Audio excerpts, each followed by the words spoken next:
Forgive them, Father, for they know not what they do. This is a quote from a book called the Bible, attributed to a person called Jesus by an author called Luke 23:34. Luke, check it out. Forgive them, Father, for they know not what they do. And if I seem a little bit ridiculing about a book such that is adhered to by so many people as the end-all and be-all of the meaning of the universe, I just want you to know that in terms of my own philosophy, I do the opposite as much as I can to what everybody else is doing. So if everybody generally consensually accepts something, my nature is the other way. I am the other way. Not because I'm necessarily right, but I'm right in not doing what everyone else is doing because it's not working. My philosophy is that if everybody is doing it, the situation we're in right now, it's not working. That's all. So my conclusion, my observation, the a posteriori, that which I perceive and come to a reasonable, logical conclusion, is I do the opposite to what everyone else is doing. And you're probably right then, because you're going to contribute to the function rather than the dysfunction. That's my thought. So anyway, this idea, I'm bringing up this quote in terms of people who have a conscience. I go on about conscience, people who have a conscience, who exercise their conscience, who are attempting in their way, in their own lives, and believe me that once this functions in a person, your life is predicated and based on doing the right thing. It is an ongoing process to do the right thing. It's not a final act, that each step. There was an author, a Swami called Thich Nhat Hanh. I don't know if he was a Swami, but Peace is Every Step. He wrote a book. And there is a resonance for me in this, in the sense that we are contributing to something that makes us better. We may be wrong in certain instances, but the motivation is to do the right thing based on conscience. Father, forgive them, for they know not what they do. Now, here's a problem I have. Forgive them, for they know not what they do would have applied in biblical times 2,000 years ago, because they didn't split the atom. They obviously were too stupid still, supposedly, because science has elevated us to a level of brilliance. They put on a white coat, they look really professional with their uniform, and they have given us an atom that is no longer seen anywhere else. They've given us atoms that are nowhere in the rest of the cosmos, as far as what is understood to be smart science. They don't exist anywhere else.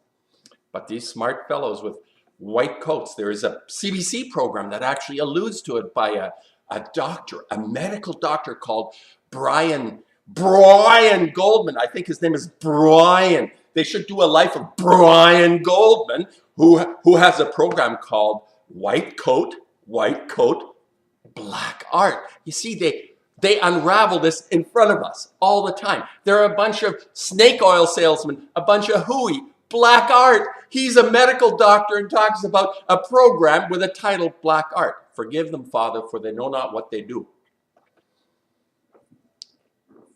Which would have been all right, still even 80 years ago, because they hadn't figured out how to split the atom. So the whole game has changed. Everything has changed. And there are a few people on YouTube who understand this deep down, not dogmatically, like the SGT reports and the Alec Joneses and all the usual suspects that go into the financial Armageddon of everything, how everything is collapsing around us, and we're going to have a rejuvenation of the financial system and all this hooey. It's irrelevant.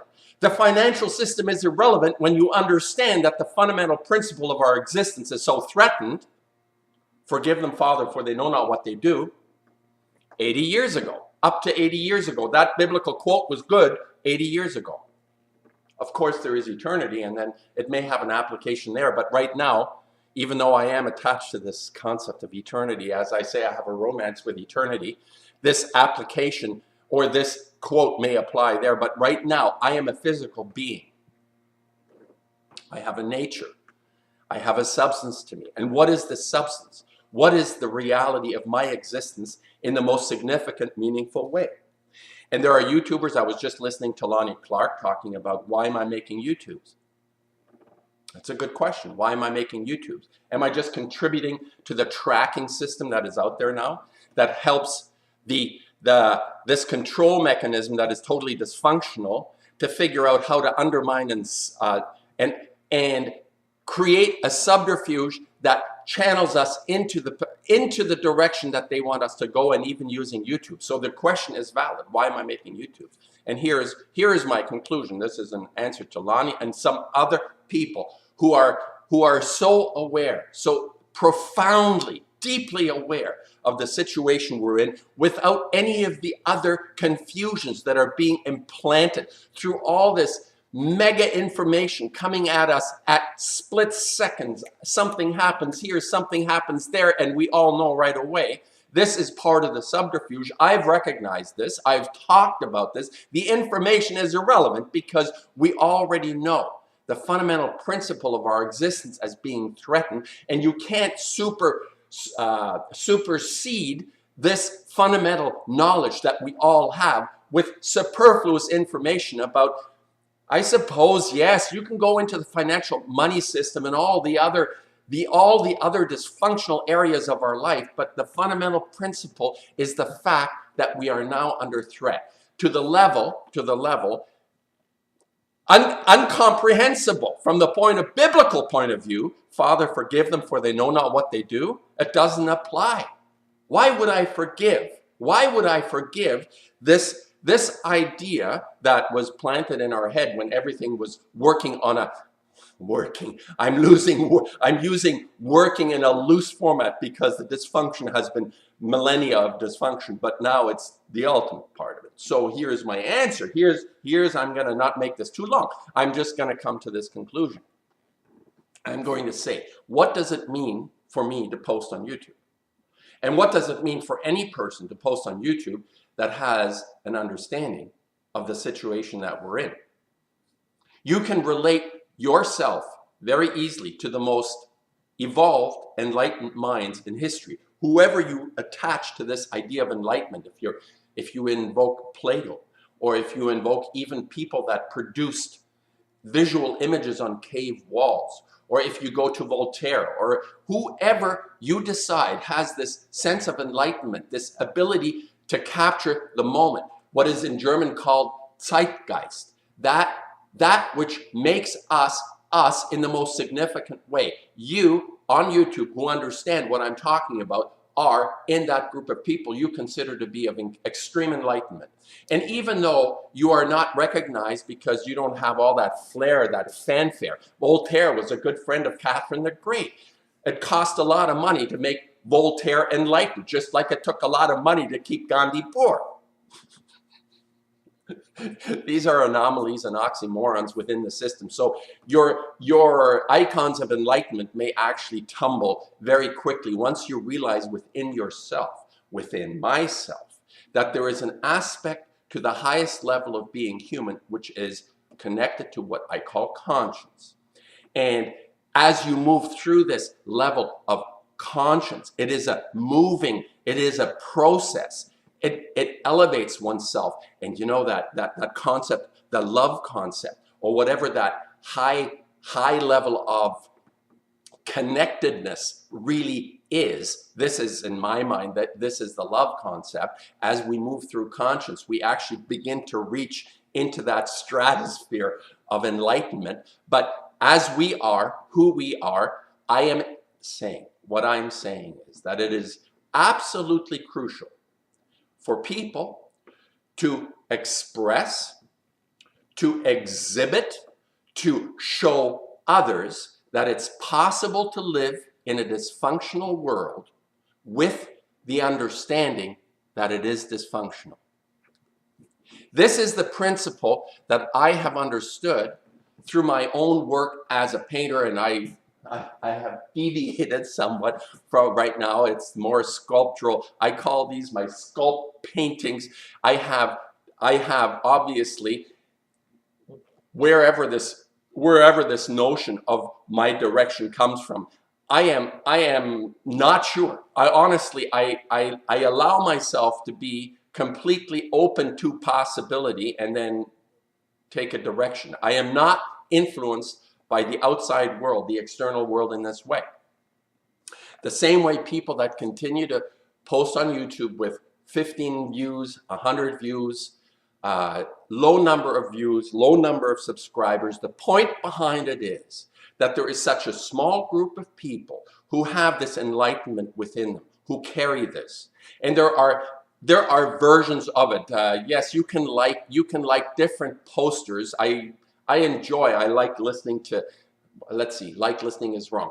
I appreciate certain people that post that reflect this awareness that I also feel, that is on a very high level of understanding, and making connections to what it means to have this. For example, I am very intrigued by the entire Antarctica exclusion zone for humanity. We are not allowed to go to Antarctica. This is connected to something in the physical world, that is actually controlling some aspect of our existence. The fact we are not allowed to go to Antarctica, check this out, and don't believe people who say, oh, there are flights going there all the time and they fly over Antarctica. No, there is no flight over Antarctica. There is no flight going from Australia to South Africa or wherever on the other side, or Argentina, that goes across Antarctica, and people look down and take pictures. It doesn't happen. It's not happening. So what is that all about? I deviate a little bit. I want to come back to this notion that we, as bags of blood, which is also quite biblical, Adam in translation, Aleph Dam, means Aleph in the Dam, which is blood in translation. It's the Hebrew Dam is the Hebrew word for blood. So Adam, Aleph, Dalet, Mem is Aleph in the blood. So we are bags of blood, fundamentally. We are containers who contain the Aleph, the spirit. And these spirits are alive in a few of us. The spirit of Aleph is alive in a few of us, in a functional sense. I mean, we are all the same in this regard. We are all Aleph in the blood. But the functioning Aleph is very rare. And it exists in people like Lonnie Clark, a few other people out there, who are understanding this concept not through the brain, but through a connection to this, whatever it is, the way I feel it. And we do recognize this in others. We do find each other to some extent. And the reason there are so few that we connect to is because literally, there are very few enlightened souls existing on the planet right now, no matter how smart and intelligent, the Chris Hedges types, who say all the right things, or what's the other H guy, Chris Hedges, there was another real brainiac who was saying a lot of the right things, the God deception, all that kind of, no, that's Dawkins. Anyway, there are people that appear to us to be of great insight and enlightenment, but they're not, because they don't recognize this fundamental fact that 80 years ago, everything changed. The playing field changed completely. And there are very few people that are enlightened enough to have understood this. I came to it late. It took Fukushima to rattle my brain cells. I was ready for it, but I didn't want to accept it. This is part of, I don't know what that is. It's a form of denial. We like to stay within the cocoon, within the shell of our dogma, of the world. Even artists, like a person, I go to the studio and I explore and I make paintings, and people say, oh, I like this, I don't like this. And I feel like really involved in something that is even outside of me to some extent. And then I realize how cocooned, how shelled I have been in my own life, to have missed this fundamental fact, the zeitgeist, the times we live in. We live in the age of fission. And I appreciate Lonnie having called her radio program that. We live in the age of fission, an age like no other. And is there a mitigating counter to this age? And the only thing I can see that will counter this is conscience. The age of conscience will be the next age if we get through this, because within that age, people will begin to do the right thing. That's all. It's very simple. Where everybody has done the wrong thing, I mean for millennia, but the age of fission is the jewel in the crown of the dysfunction that has happened to us. We have allowed, we have complied. And another topic I will maybe go into a little bit more, how I see this in my own research and understanding, how we have been able to be so manipulated. This is an important topic as well, to understand how the bastards can actually, apparently, with such ease, a friend of mine said it's all to do with money. I agree, but it goes deeper than the money. That we have been able to be manipulated so easily for so little. This is extraordinary when I think about it. How little it takes to pay someone off or to make them think a certain thing and say it's true. So keep posting. The people on YouTube that have this enlightenment, it's essential to keep posting, because just for the reason that there's so few. And I'll put a number on it. There are less than 10,000 souls on this planet right now that have a sense, the gravity of this in a complete way, not just in a dogmatic way. People understand this on different levels, but the number that really get it, it's probably even less. I'm giving it too much credit. The understanding of what it is we're involved in right now, in all its, and there is a level of complexity here that elevates us into even greater insight. But there are very few people, as you can see on YouTube. The few people that actually do this get enormous thumbs down in their advocacies, in their promotion of conscience. That's what they're doing. They're being thumbed down, ignored, avoided. We have no interest. You're not entertaining. We like the bubbleheads, the financial bubbleheads, the J-Snip characters. And of course, you have all the usual suspects, these attack dog channels that are put out there in order to minimize, to diminish, and to eradicate anything to do with conscience on this medium. And don't kid yourself, you can be entertained by so many different people, but if they lack this element, this enlightenment, they're of no value to you or me.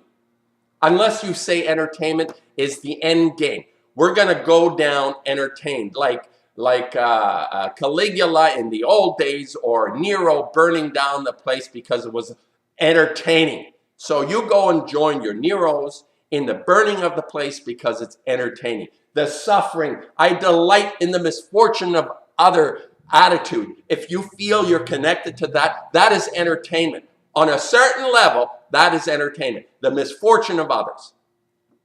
So, Father, forgive them, for they know not what they do. Luke 23:34. Interesting. 2:3-3-4. Cat Eye has to look at that. Anyway, it worked up until 80 years ago. So keep posting. I appreciate all people of conscience that post and have dedicated their lives to continuing. And do we have a chance? As long as there is a breath, there is a possibility, but it diminishes. In my mind, it is diminished. And I will not go into that despair, because I will not be of help to anyone else. If I recede into this shell, I will not be of help to anyone else. Whatever it takes, if it's anger, if it's you know, it has to be a healthy outrage. I would say go into the anger. If your own feeling is that you actually become a better person by tending your immediate surroundings, to making yourself better in your immediate surroundings as much as possible, this is a contribution to the solution, to the resolution of this. And this is how I'm treating my day-to-day life. I personally will dedicate myself to letting this thing rise in me as it appears. I am actually quite surprised. I mean, you can see in the work that I'm doing here, you know, what it looks like. It's like extraordinary sort of stuff that I never thought I would do, but I'm committed to, and I'll do this. Not not that anybody, I'm making very little progress in getting it into the public domain, and that's a whole other dimension. But we are projecting ourselves through this medium onto the souls of conscience that are out there, and we need to continue that. That's my thought today.